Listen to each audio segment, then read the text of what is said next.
We suffer from dust, noise, nuisance. Houses have cracked up, you have settling and shifting and all sort of stuff. When you're passing Jamaica, if you're a newcomer or alien to the community, they can smell it from a mile out. When it comes to certain time of the night, the scent just comes over. The water has a stench. It's hard to drink. Anytime this overflows, it is going down into the river and people feed their cows, their goats, people wash clothes, and you know that the water will just travel all the way down.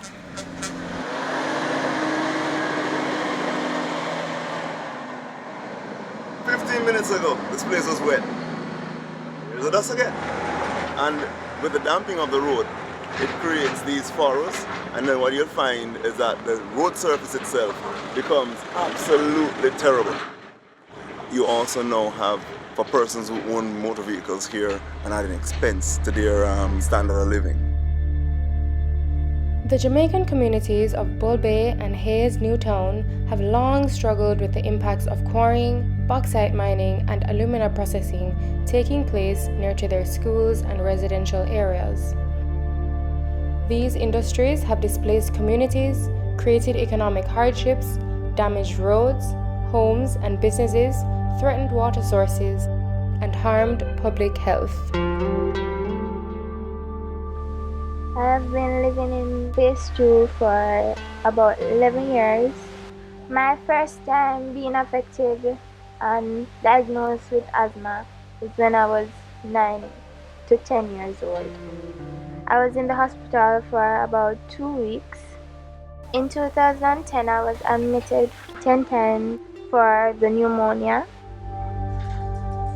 This community was not always a dustbin. This was a bustling hub. What happens when dirty water runs through a business place? People go elsewhere. With every major event that causes degradation, businesses pull out. Persons who once lived here, who were educated, persons who would support the further growth and stimulate and also be examples to the youngsters coming up, they have moved on. Local people have tried for decades to get their concerns addressed, but have met with little success. Yes, maybe the mayor, maybe the MP, maybe the councillor, but nobody else with clout lives here. Everybody else only comes through. And that's not good enough. Because it is not a personal pressing issue, nobody does anything. It's happening to them over there, and not recognizing that it is happening to us. It's happening to Jamaica.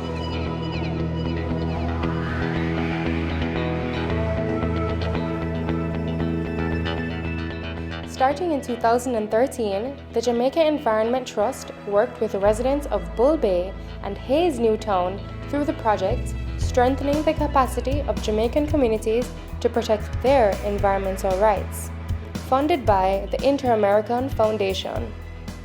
They taught us how to do sampling, air, water, soil sampling, so that we'd be able to get the evidence we needed.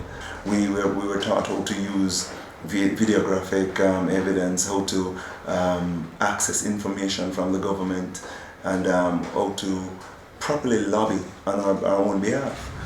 If I see a lot of emissions, that thick black or grey thing coming out of the chimney, if I have my phone with me, I'll take it and snap a quick picture. If I see the drinking water look any way that it's not supposed to, snap it in a picture. The emissions, if I see it on my house top, I use my phone, snap a picture.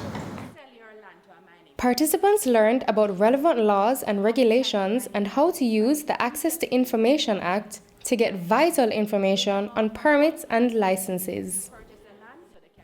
We have learned the hours for which mining operations should take place. We had a public consultation here at St. Martin's Mission. We basically contributed to guidelines. The EIA has empowered us and our actions. Stakeholder meetings brought project participants together with government service providers, officials from regulatory agencies, and company representatives. communities were able to voice their concerns and suggest solutions to problems. In response, stakeholders listened and agreed to perform helpful, timely actions. These stakeholder meetings built relationships and gave community members access to important decision makers. Well, today we're having a site visit in the Hayes Newtown community area in Clarendon. It is a follow-up to the stakeholder meeting that was held a couple weeks ago. Well, they are having some issues with the proximity of one of our sewage ponds, the Hayes ponds, to freshwater source. All across there, the water scattered go over to the new scheme. My understanding is that they are having some flooding issues. So a big part of it was because the ponds needed to be cleaned. So our office in Maypen, call was made to them, and they would then have contacted like maintenance and wastewater department, and they'd collaborate and get the issue resolved. When I come today and see that the pond is clean, I feel proud and glad that a necessary step have been taken, and I feel good about it that they hear our cry and move forward towards it.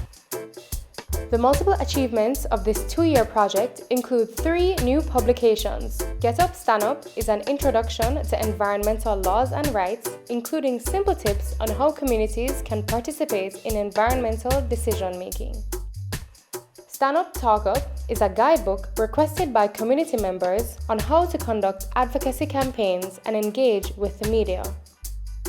And a booklet on environmental best practices in mining and quarrying for regulators and stakeholders. A comprehensive health survey was administered to 2 communities exposed to mining and 2 controlled communities to establish whether public health is being affected by nearby mining and quarrying operations. With the help of the Jamaica Environment Trust, this is really a great project for the community. We are now able to garner evidence to the concerns that we have been hearing before. We have been able, again through the instrumentality of the Jamaica Environment Trust, meet with major stakeholders as it relates to the mines and quarrying operation. Community members from Hayes, Newtown and Bull Bay have learned new skills and built new relationships. They learned how to gather information, how to record what they see and experience so as to monitor the health and environment of their neighborhoods. They have gained confidence that they can come together, organize and advocate for their interests. They understand their legal rights to information, who to contact about problems, and that it is their responsibility to participate in available public processes.